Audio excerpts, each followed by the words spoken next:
So we're talking capacity migration, rates are going up, and the big thing on everybody's mind.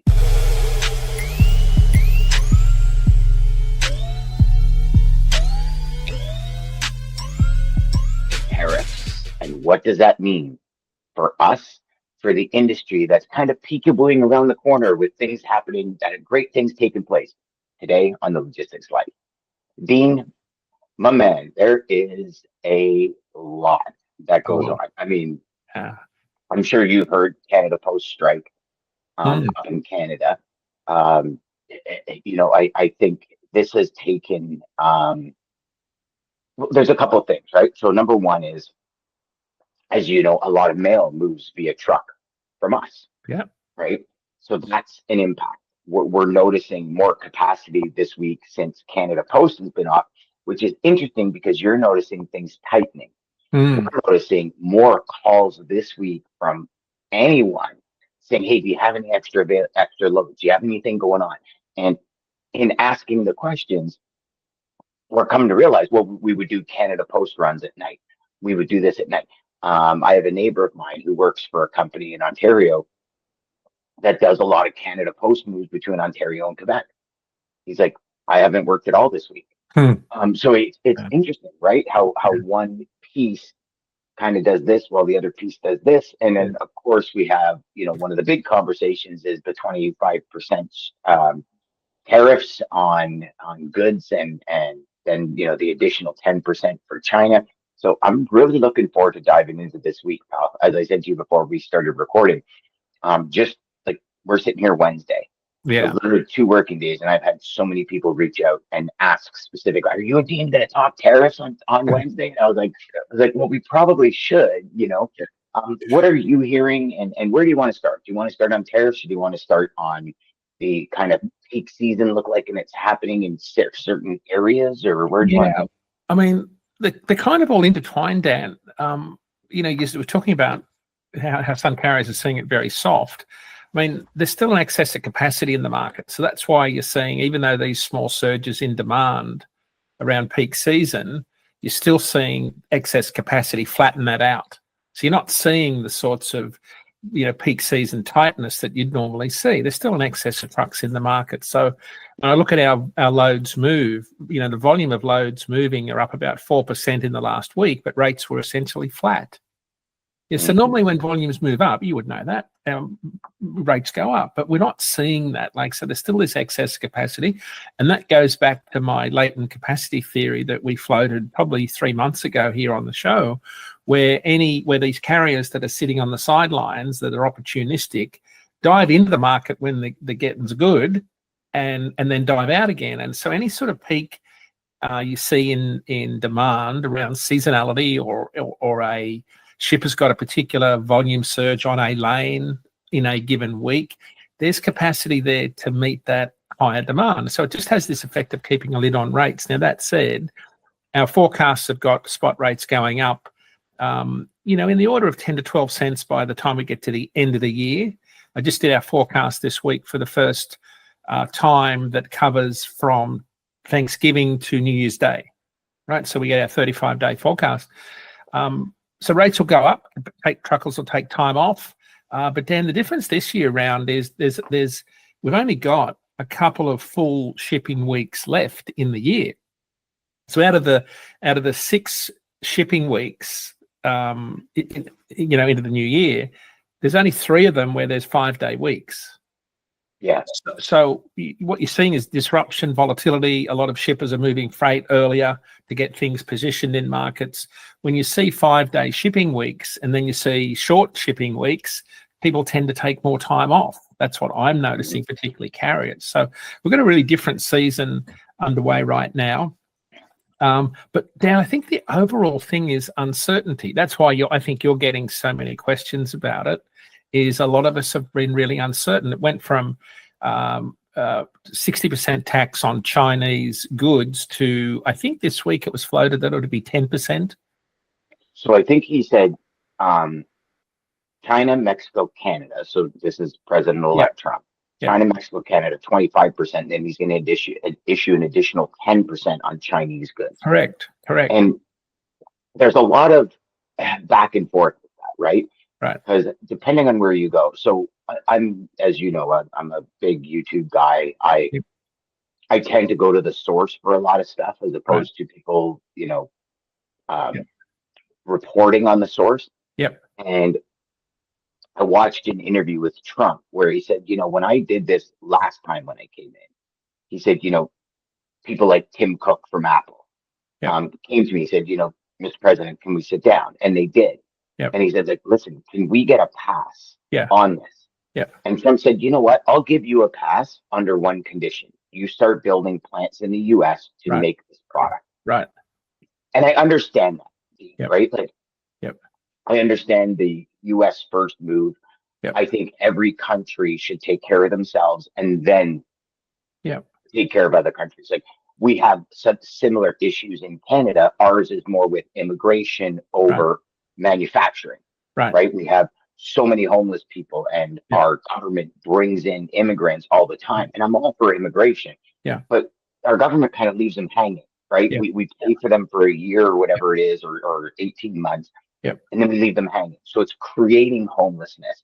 They're Yep. not taking care of their own before they bring other people in. Don't get me wrong. I understand people live in some very evil places in the world, right? Yeah. Yeah. So that's a whole other topic. But when I look at these tariffs, right? Yep.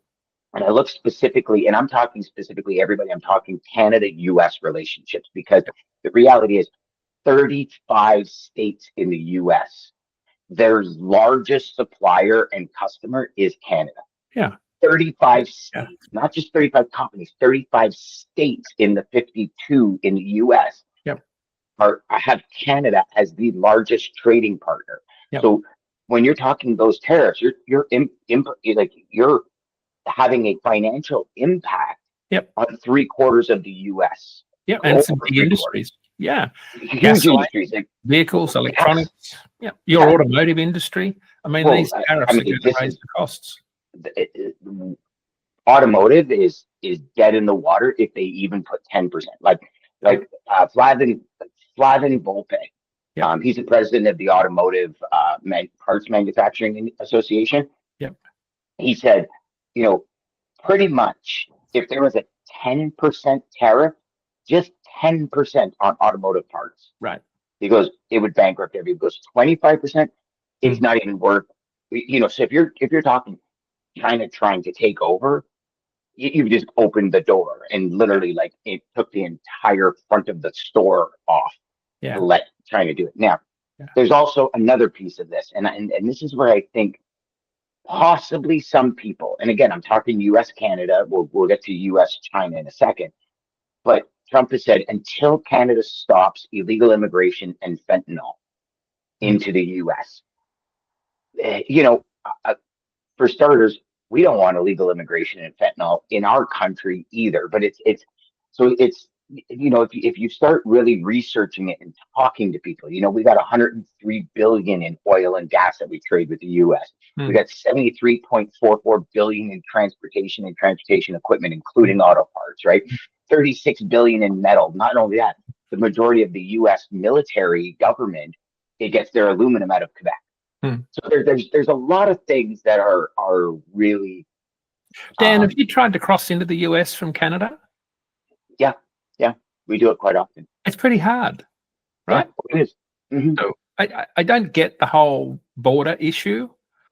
I don't understand it. Like, No. I get the idea of trying to constrict supply, as in we want Canada to do something about it. But what about the demand? Where is the demand for all of the illegal drugs? It's here in the US. So Yes. So how, I've not, I mean, I've been to Mexico, I've not crossed that border, but US Customs and Border Patrol are a pretty tough group. It's very hard to get in. Now, if you have unprotected borders, I get that. A lot of cargo gets smuggled in the back of trailers, under trailers, inside trailers. So I see all that, but it's just meeting a demand. So this will be interesting to see how it plays out. But I think, Dan, the bigger thing with tariffs, and I don't think you can separate immigration and the border from tariffs, because when you think about, because you just sort of link them together by talking about, the immigration and the illegal immigrants that come in. Yeah, and I linked them specific. So Trump was actually at a rally I'm going to say last week sometime. Right. And he said, his statement was, until Canada stops illegal immigration and fentanyl being sent to our country, I'm imposing a 25% tariff on all goods. Yeah. So, Well, and let's see what reality ends up being, because campaign rhetoric's one thing. I want to see how it plays out. But I think what you're seeing and going to see is this massive pause. You're going to see people now stop and think, okay, what's going to be the reality of this? How long is this going to take? So you think about manufacturing, right? So most of our truckload demand comes from manufacturing. We've already been in a 2-year slump. When you look at industrial production on the Fred database, it's been essentially flatlined since March of 2022, and it just dropped again last month. And I think that the thing, a lot of companies are going to wait. So think about one of the policies that was floated was change in tax cuts, making the 2017 tax cuts permanent, because they were set to drop to 40%, the capital goods taxes. So if you think about the possibility that tax cuts could be made permanent under a new administration as opposed to reducing, or there's a change in corporate tax rates, aren't companies going to hit the pause button again and wait until there's some clarity? And I think, so here's where I see this going with truckload demand, because I think it's going to be incredibly soft and maybe down, because I think interest rates cuts are now done. Because tariffs are inflationary. Tariffs will have an inflationary effect on the cost of goods. And there was a study out this week that showed that the impact of the Peterson Institute said that Trump tariffs would cost the average US household about $2,600 a year. So tariffs are essentially, that cost to be passed on to you and I. It will reduce the amount of volume of imports coming in, or reduce the amount of exports. It takes time for companies to reshore and nearshore. So that's why Mexico, Canada benefits from that. But that's a long game. But in the interim, we were hoping that interest rate cuts would stimulate the industrial economy and translate into more freight for trucks to haul. Well, if you think about tariffs coming in now, and it's a well-documented inflationary effect that they'll have, what does that tell you about where interest rates are going to go and how that's going to impact the production of goods, the investment of capital in things that build and manufacture goods? So I think you're going to see this incredibly soft freight market for the first 6 months of next year. There's just so much uncertainty. On top of that, we're 54 days out from Inauguration Day when these tariffs will come in. It takes about 38 days at the moment to get goods out of China into an outgate here in a US port. So it takes 38 days, and we're at 54 days. That window's already closed on the East Coast because you need 68 days to get imports from Asia to the East Coast. So people thinking about bringing in goods ahead of the tariffs coming in on Inauguration Day, if their executive orders are granted, East Coast shippers, that window's closed. You would have had to imported your goods already. On the West Coast, though, that's where you'll start to see more imports. People will rush, I think, to bring in a lot of those imports like toys and electronics, where they're highly dependent on lower labor costs. So what that means is, this will be exactly the same as 2018 when the tariffs were introduced in May of 2018. What was the 2019 freight market? 2019 freight market was recessionary. Yeah. Right. So what will happen again is we're already doing it for a number of reasons. We had the Red Sea crisis, Panama Canal early in the year, ILA labor strikes on the eastern Gulf Coast. So shippers bought for a lot of volume. On top of that, now we've got more volume needed to come in because of new tariffs. What that does, it just robs volume from next year and brings it in now. And that's what's already been happening. We had October's import volumes were the highest October ever. It was a record volume of containers came into the port of Long Beach. So people are filling up all these warehouses that you've talked about sitting around being empty. And that just means that we're going to have a fairly soft freight market across the board next year because we pulled forward a lot of it in anticipation of what's about to happen. But then add in the uncertainty, and people are going to have this incredible wait and see approach to a lot of business decisions. And I think that's where you're going to get to the middle of next year before people really figure out what the impact of tariffs are going to be on their investment decisions. Where do they, build their supply chains? Where do they source their goods from if they're going to move away from China to other parts of Asia? How do we get more freight across the border in Mexico? And then don't even go down the road of we're going to shut down the Mexico border to stop the immigration, because then you think about, okay, it's our biggest trading partner and 73% of imports from Mexico come by truck. Yeah. So there's two other points that I want to dovetail on what you just said. Number one is we're already seeing, specifically in like California, warehouses are filling up again. Yep. Cross-docking is becoming another, okay, we got to get it. The rail lines are having issues. Like there's that volatility that happens when we increase the imports, right? So there's that piece of the puzzle. The second piece of the puzzle is like I've got customers that import pretty much everything from Asia. And they're saying, I got no warehouse space. So now the corporations, just like they did during the pandemic, are going to be spending way more money on their supply chain. What's going to happen? Costs are going to go up. Even before major tariffs are implicated. Like it's this constant flow of like, for lack of a better term, being when the fuck do we get out of this? Being caught in this vortex or a tumbling cycle on a dryer. Like I don't know, and I don't know what the answer is. I don't think anyone knows. It's those who do are. Remember, we ended last week's show on strap in because we're heading for another roller coaster ride. Dan, there's so much uncertainty.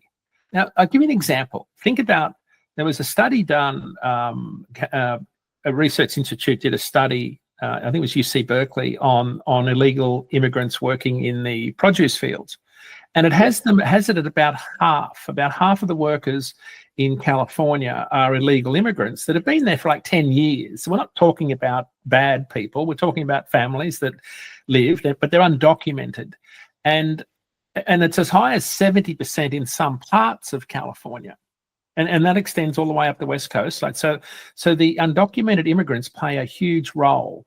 They play a huge role in poultry processing, meat packing. We talked about Omaha last week, where there's a lot of immigration that's used, and a lot of those folks are undocumented immigrants. So there's lots of stories out this week about how it will crush the food supply chain if you have this mass deportation of immigrants, because these aren't jobs that Americans want. Yes, and I understand. So, and I apologize for my ignorance on this. So you're saying that these markets and part of what it could happen is the fact that people that have been here for 10 years are getting deported. It's not necessarily just the drug dealers and the criminals, but do they pay taxes? Have they paid taxes in the US for 10 years? People do. Yeah. They can do it here in Massachusetts. Yeah. So even if you're not a US citizen, you would still pay taxes. I know in Massachusetts you can. Absolutely. Okay. Yeah. So then it tells me they're contributing to society. Most of them are deporting it or pulling away from it. Okay. Yeah. But everybody gets caught in the same bucket, right? Everybody that doesn't speak the same language or look the same gets cast, even including me, who speaks with a non-American accent, is in that immigrant category, who supposedly is taking a job that someone else can't do. The reality is that a lot of these farm workers and meat packers are doing jobs that Americans don't want to do and haven't wanted to do for decades. So think about, we've already seen precedents where there was ICE raids on poultry factories in the Midwest during the Trump presidency. We already saw that. And production lines just shut down because people run for the hills and hide. Right. So what you'll see, so in the worst case scenario is if you have mass deportations, you will lose a huge chunk of the workforce. So that'll cut down production. It'll reduce truckload volumes and force prices up. So we started the show talking about the impact of tariffs. So I think there's already a precedent here about what's going to play out once they start down this road. I don't see any I was seeing some green shoots and some positivity and some tailwinds and all those sorts of things would describe an improving truck market. All I see now is more uncertainty around, supply of labor. In a lot of industries, trucking is dependent on. I see interest rates pretty much now off the table because of the inflationary effect of tariffs. It's well documented during the previous presidency. I see a lot of people waiting to see what happens with corporate tax rates, changes in the tax code that might come through. And more importantly, Dan, carve-outs. Industries that you mentioned, like Apple, that are going to go and lobby for an exemption to tariffs or regulations or late changes in labour law. So again, you see this period of time going through to the middle of next year before I think you'll start to see any sense of where this market's going to head. That's so if you think about what does that mean for truckloads, softer volumes, but it also means more capacity will exit, right? Because demand's going to be lower, costs are still going to be there, but I don't think you're going to see much movement in freight rates that to offset the lower demand. So I think we're in for more exits out of the industry, more rebalancing. Because we thought we would be in end of quarter one, quarter two, starting to see some rebalancing of the market. I think this rebalancing is going to continue on well into the first half of this year, more towards the summer before we'll know where we stand. And then the summer's typically a slower time anyways, because a lot of people are on vacation, especially in the sales industry, people to make decisions, things aren't made. It's really spring and fall where most of the decisions are made. Like right now, we're just coming to the end of RFP season, right? And then we come into what we call award season leading up to January. And, I'm having conversations with most people that are doing RFPs saying, well, why don't we do this differently? Because there's so much uncertainty, do you want to really go out and spend 80, 90 grand on an RFP? Like, is it really a financial prerequisite? What if we can do X, Y, Z? And that's really the angle I'm taking with a lot of people. And it's been getting a lot of really good feedback. I told you about my brother-in-law. He's in now the robotic arm industry for welding. Obviously huge in automotive. Right. He's like, I have friends that work at some of the big three. One of them has said, okay, we'll lay you off. We'll top up your EI, your employment insurance, I think you call it in the US.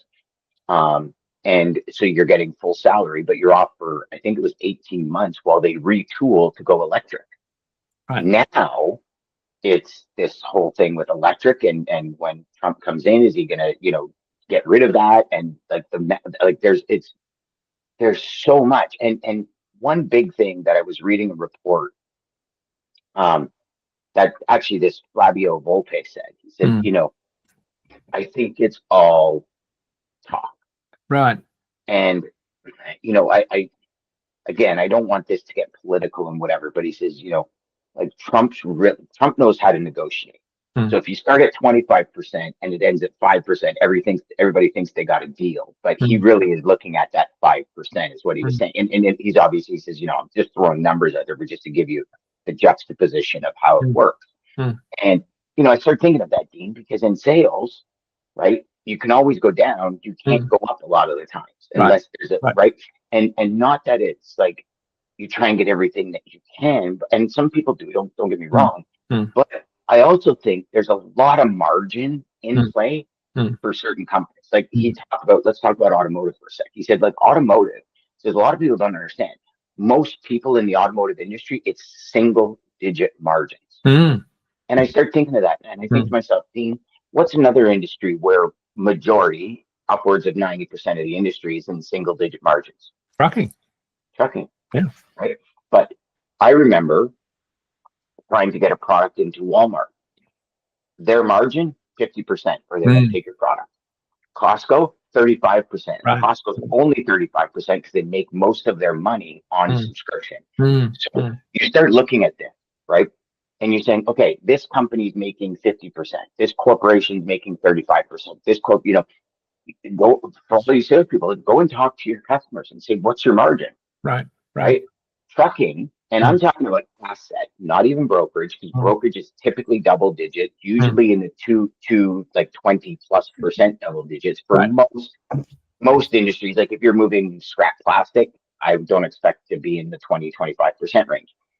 But if you look at the margins, again, you and I are both very pro truck. Um, the people that do all the work make the least amount. Right. And take the most risk. And take the most risk. Now, I'm a broker, Yep. right? So I'm obviously going to preface this because I don't want people to, but the thing is, there's something fundamentally wrong about this, in my opinion. And, you think about it, and what happens when costs go up? The first thing they try and do is they try and reduce transportation costs. It's typically where most companies, I think that perspective has been skewed a bit because of the pandemic. But I also think it's one of these things where, hey, if freight is 7% of the goods and we need to take a haircut on the margin, what if we get that to 5%? What does it look like? Because it's a huge spend. Huge spend. Like getting part of the market is huge. It's also fragmented. Yeah. And I mean, I don't know if you've tried to ship anything lately, but like I sent a computer to Indiana for somebody. It was like $300. Like I can move an entire skid to Indiana for $300. Right. One computer. Yeah. And they didn't even make the delivery that they were supposed to make. So I called the company, and I won't mention any names about the 5-letter company. I called the company, like I did that. I called the company, and they said, "Oh no, sorry, we're not giving a discount." I said, "But I paid. I had a service that said this day, and you got it there the next day." Yeah. Oh yeah, no, sorry. Good luck with that.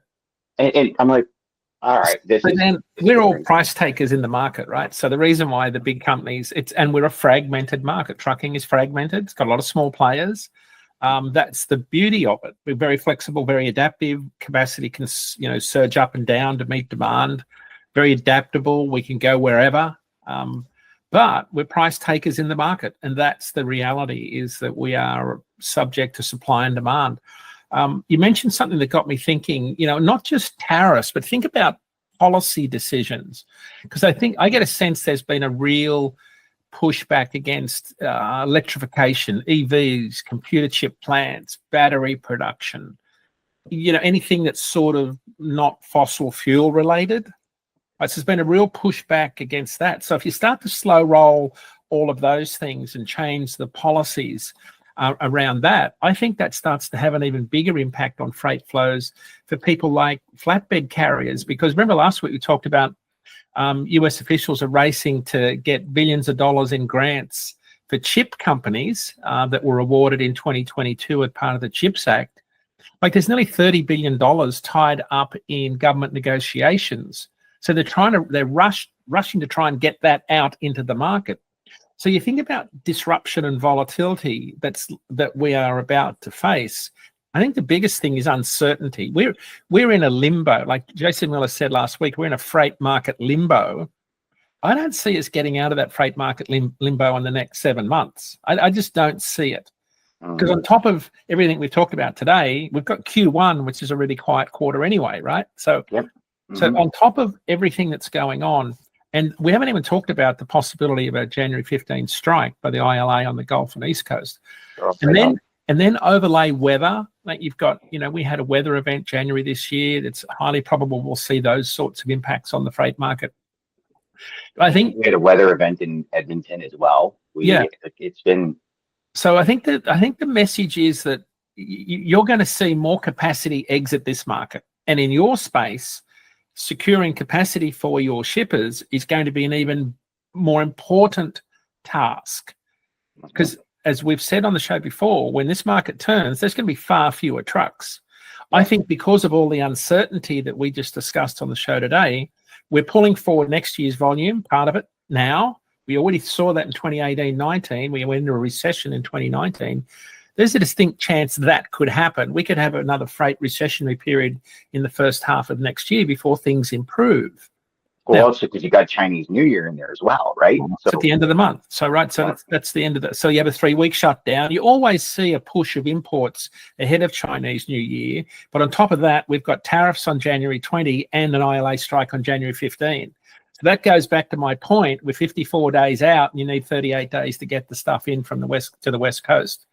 So add all that together and then think about the uncertainty of this market. You're a big manufacturer, or you're going to make capital investment decisions in a new plant or production line, then you're hitting the pause button. I don't care what anybody says. We were thinking about the industrial economy improving as interest rates dropped. I don't think the Fed is going to drop interest rates at all now, because they're going to say, we're going to wait and see what happens. So, and then you also have, and I think this is where a lot of people are opening their eyes to certain things, right? So if we look at like the birth of AI, right? And I'm going to say 2024 was really the year where it took off. I mean, I know it was, prior to that, I mean, Netflix has been using AI and forms of AI for years now. You like this, we're going to show you more of a algorithm AI. But if you look at AI, right, the amount of cooling centers they need now is astronomical. So nobody really takes into consideration the heat that these computers are producing. So these cooling stations, these server buildings are now a huge construction piece. But what a lot of people are missing is how much electricity and energy it takes to run these computers and facilities. Then you start talking about charging. Then you start talking, and it's, you look at some of the like 12 or 14 billion dollar dams they got going up in Asia and all these things. And now you're into a whole other world of development and complexities, right? The mining our earth for all the raw materials. And I believe in abundance, Steve.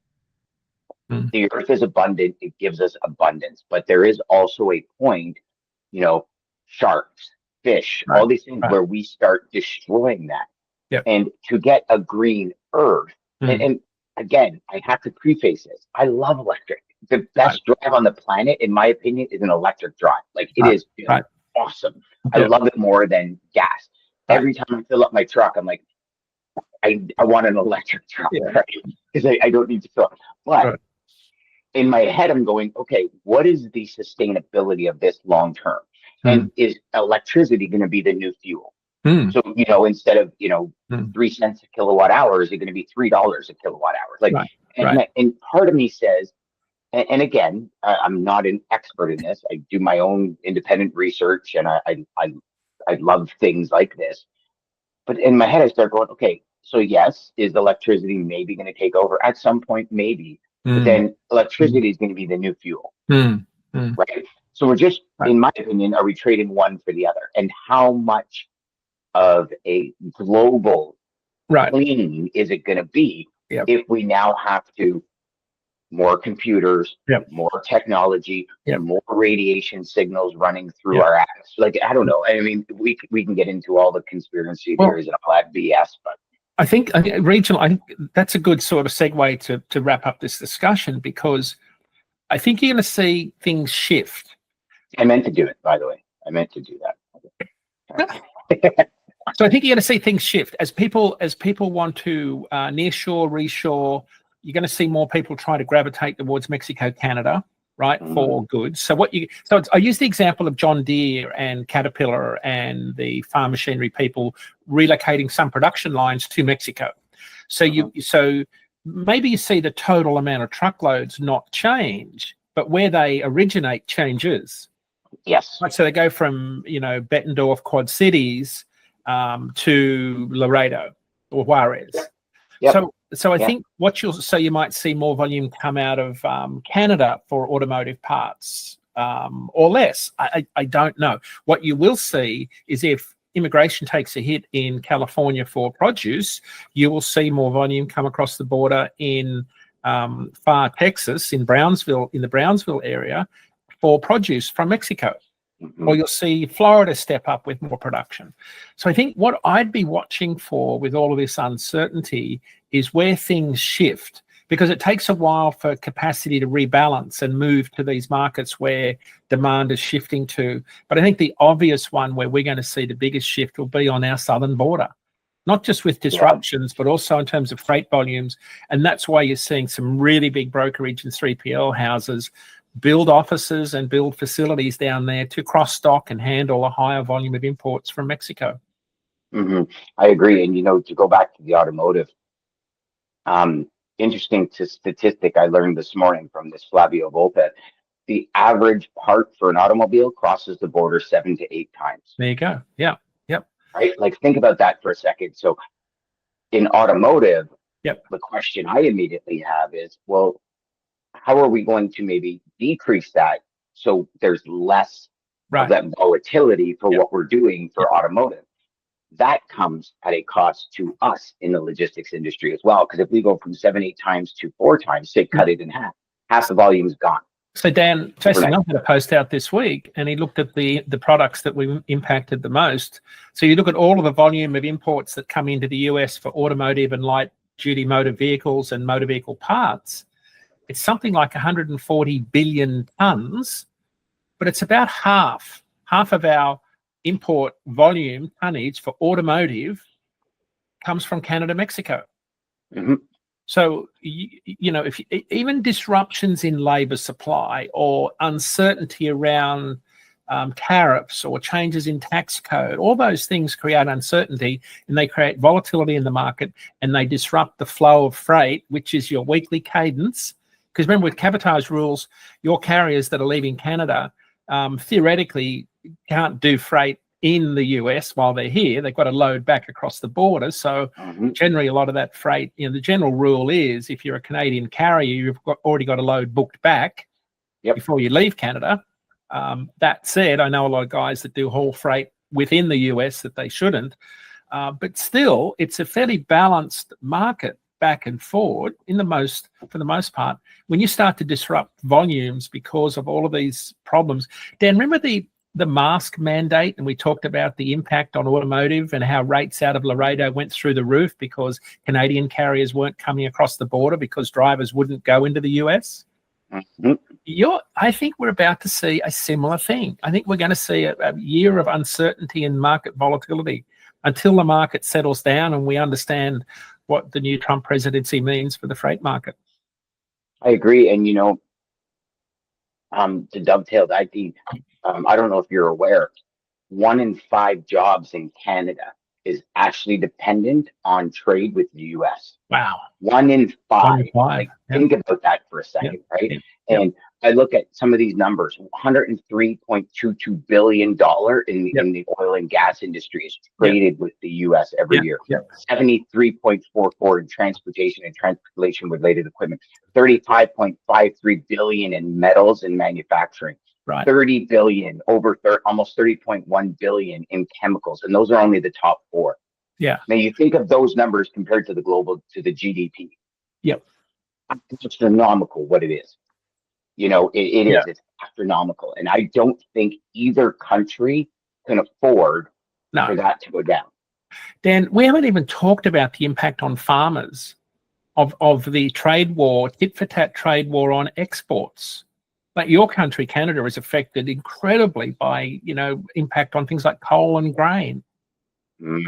So I think, we talk a lot about imports and intermediate inputs into manufacturing here through imports into the US, but exports, I think, could take an even bigger hit. We saw it with soybeans in the Trump presidency where they had to bail out the farmers, right? So, there's so much uncertainty here. And just when we were getting towards a point where we were thinking we're on seasonality was back and we're starting to see this sort of trajectory where the market was stabilizing, I think we're in for another 6 months of market rebalancing, right? Trying to find where equilibrium is, because I think we're going to see capacity continue to exit, but we're going to see even softer demand and very uncertain direction heading into the first half of this year.